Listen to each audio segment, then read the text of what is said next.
In this video, I will show you how to fix the can't install the update file error on your PS5 console. If you find this video helpful, please don't forget to like and subscribe. First of all, we want to check if our controller is connected. We see the light, we know that's connected. Now the next thing we want to do is we want to go to settings. Now in settings, we want to go to network. Now with network, we want to go to test internet connection. What we are most interested in is internet connection and PlayStation network signing.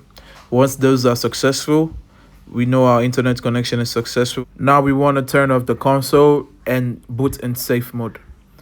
Once we turn off the console, we're gonna wait for it to go off and we're gonna press the power button and hold it until we hear two beeps.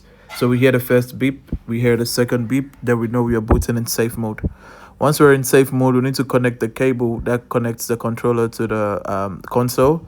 We connect that cable to the controller and the console at the same time.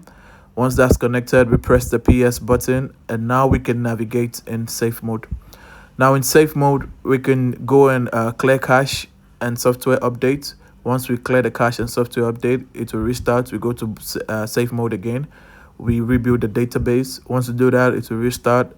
We go to safe mode again and we can reset PS5. And you do this anytime you do it and you realize the problem is still there, you go back to safe mode again and do the next step.